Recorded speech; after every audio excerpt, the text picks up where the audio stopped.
शौक को कभी पाला नहीं जाता और कांच के खिलौनों को कभी उछाला नहीं जाता। शौक को कभी पाला नहीं जाता और कांच के खिलौनों को कभी उछाला नहीं जाता। मिल जाती है मंजिलें कोशिश करने से, मिल जाती है मंजिलें कोशिश करने से, हर बात को किस्मत पे टाला नहीं जाता। जय हिंद मेरे दोस्तों, हम लोग आपके सामने लेकर आए हैं प्रीवियस ईयर क्वेश्चन का ये क्लास, जिसमें हम लोग डिस्कस करेंगे रोजाना 10 क्वेश्चन और उसके कंप्लीट डिस्कशन के साथ, जो कि बार बार एग्जाम में किसी ना किसी एग्जाम में हमेशा रिपीट होके पूछे जाते हैं। तो चलिए शुरू करते हैं आज का क्लास और देखते हैं हमारे सामने पहला क्वेश्चन क्या है कि सिंधु सभ्यता का सर्वाधिक मान्यता प्राप्त काल कौन सा है। ध्यान से देखिए, सिंधु सभ्यता का सर्वाधिक मान्यता प्राप्त काल कौन सा है। ऑप्शन ए है 2800 बीसी से 2000 बीसी, ऑप्शन बी है 2500 बीसी से 1750 बीसी, ऑप्शन सी है 3500 बीसी से 1800 बीसी और ऑप्शन डी है 1500 बीसी से 750 बीसी। तो देखिए इसका जो सही उत्तर हो जाएगा वो हो जाएगा 2500 बीसी से 1750 बीसी, यानी कि इसी टाइम ड्यूरेशन को हम लोग क्या बोलते हैं, सिंधु सभ्यता के नाम से जानते हैं। तो अब देखते हैं कि सिंधु सभ्यता से रिलेटेड और कौन कौन से क्वेश्चन पूछे जाते हैं। तो देखिए सिंधु सभ्यता से ये सारे क्वेश्चन बार बार एग्जाम में रिपीट होकर के पूछे जाते हैं। देखिए सिंधु सभ्यता को और किस नाम से जानते हैं, तो सिंधु सभ्यता को हम लोग दो नाम से जानते हैं, एक तो हड़प्पा सभ्यता और दूसरा कांस्य युगीन सभ्यता, यानी कि इसी सभ्यता के दौरान कांसे की खोज हुई थी,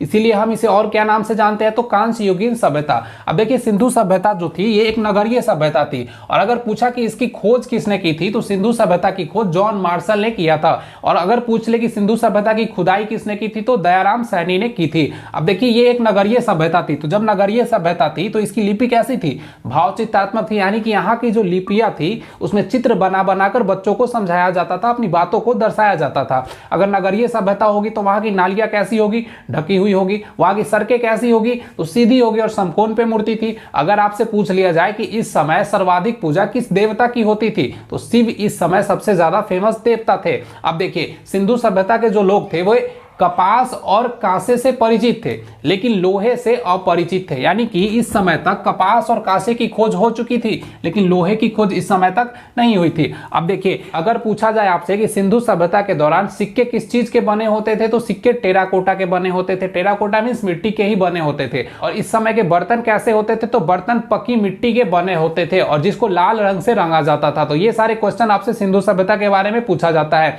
तो चलिए देखते हैं अगला क्वेश्चन क्या है। देखिए तो अगला क्वेश्चन है कि सबसे पुराना वेद कौन सा है। ध्यान से समझिए, सबसे पुराना वेद, वेद कितने होते हैं तो 4। कौन कौन, ऋग्वेद, सामवेद, अथर्ववेद और यजुर्वेद। कौन कौन, तो ऋग्वेद, सामवेद, यजुर्वेद और अथर्ववेद। तो देखिए सबसे पुराना जो वेद था वो ऋग्वेद था। ध्यान से समझिए, इसमें ऑप्शन सही क्या हो जाएगा तो ऋग्वेद। तो अब देखते हैं कि वेदों से रिलेटेड और क्या क्या क्वेश्चन पूछे जाते हैं। तो चलिए नेक्स्ट स्लाइड पे चलते हैं।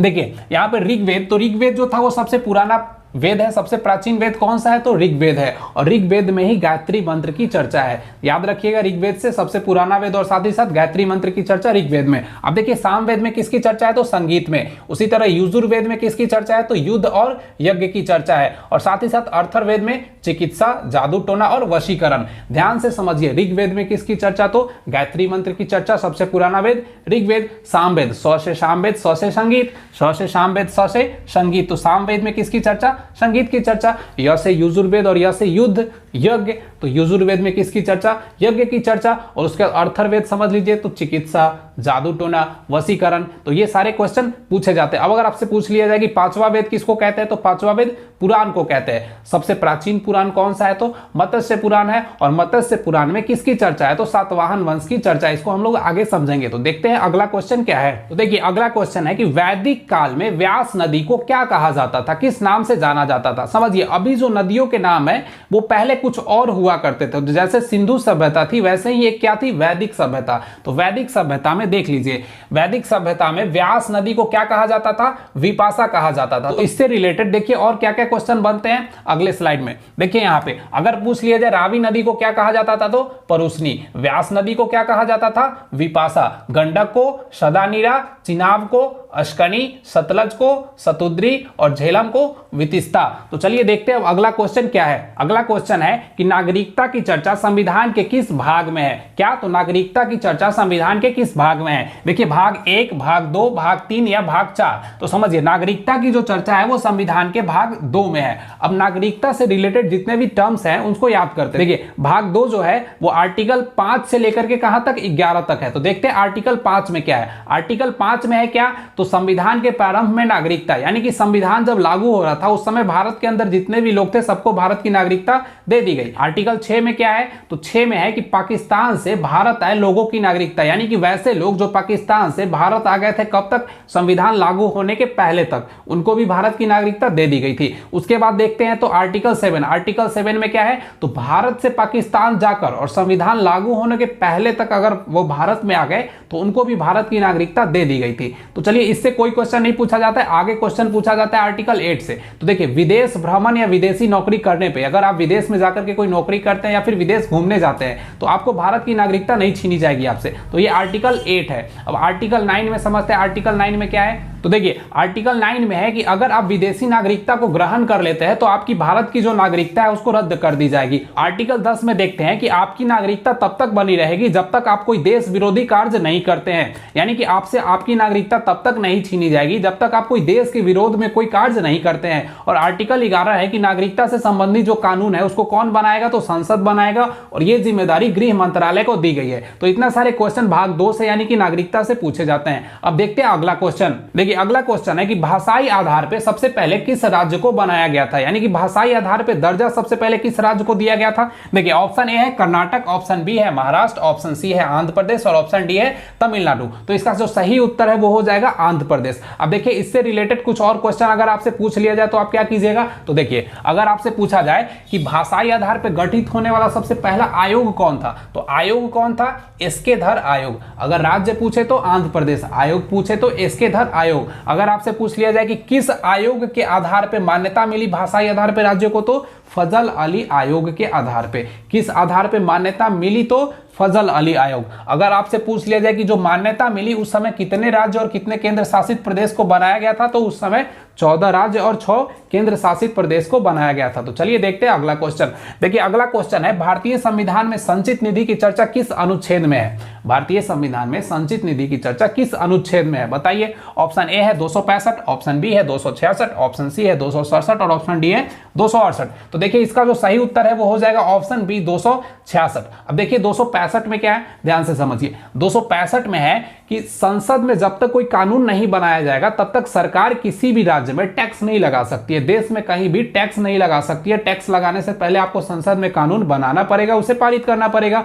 उसके बाद देखिए 266 में क्या है, तो 266 में है संचित निधि की चर्चा, यानी कि देश का जो कुल धन है वो कहां, आरबीआई के एक अकाउंट में होता है, उसी को संचित निधि बोलते हैं। उसके बाद देखिए 267 में क्या है, तो आकस्मिक निधि यानी कि इमरजेंसी फंड की चर्चा। देखिए इमरजेंसी फंड क्या होता है, तो इमरजेंसी फंड में हमेशा सरकार क्या करती है, अपने संचित निधि से निकाल करके कम से कम मिनिमम 500 करोड़ रुपया उसमें रहता है। तो ये हो गया कौन, इमरजेंसी फंड की चर्चा। उसके बाद देख लीजिए 268 में नहीं, उसके बाद देखते 280 में क्या है, तो वित्त आयोग की चर्चा।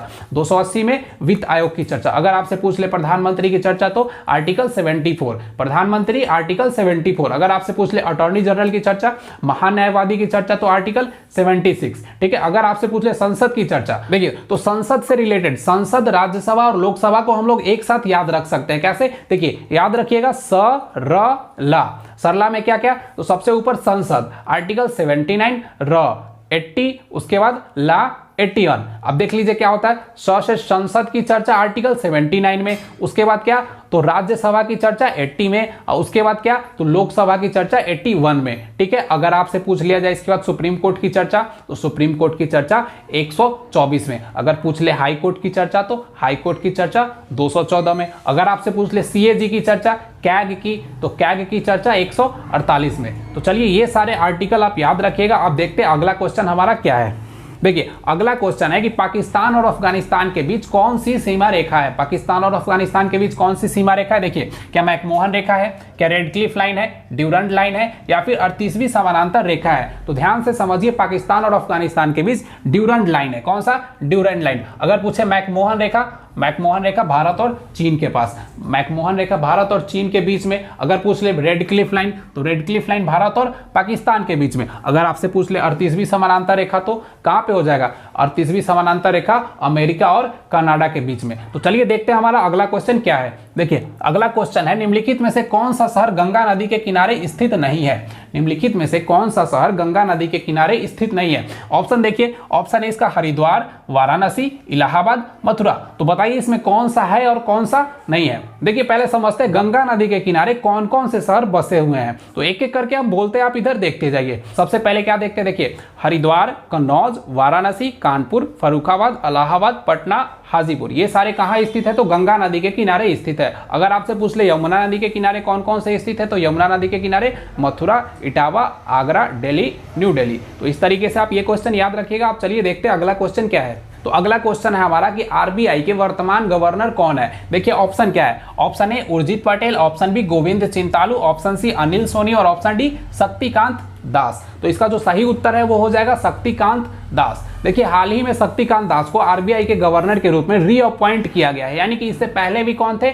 शक्तिकांत दास ही थे। अगर आपसे पूछे 24वें गवर्नर कौन थे, तो इससे पहले शक्तिकांत दास थे, उसके बाद अभी 25वें गवर्नर के रूप में कौन काम कर रहे हैं? शक्तिकांत दास ही काम कर रहे हैं। अगर आपसे पूछ लिया जाए 23वें कौन थे, तो उर्जित पटेल। 23वें कौन थे? उर्जित पटेल। तो देखिए आरबीआई से रिलेटेड कुछ टर्म्स याद करते हैं जो अक्सर एग्जाम में पूछे जाते हैं। देखिए आरबीआई के समय अधिनियम कौन सा था? तो 1934 था। 1935 में इसकी स्थापना होती है। 1949 में क्या होता है? इसका राष्ट्रीयकरण हो जाता है। तो इस तरीके से आरबीआई के बारे में अगर पूछ लिया जाए आपका आरबीआई का हेडक्वार्टर कहाँ है, तो मुंबई स्थित है। तो इस तरीके से आप आरबीआई से रिलेटेड ये सारे टर्म्स याद रखिएगा। तो गाइज ये थे हमारे आज के 10 क्वेश्चन। इस वीडियो को यहीं तक रखते हैं और मिलेंगे अगले क्लास में ऐसे ही 10 धमाकेदार क्वेश्चन और उसके डिस्कशन को लेकर के। तब तक के लिए जय हिंद।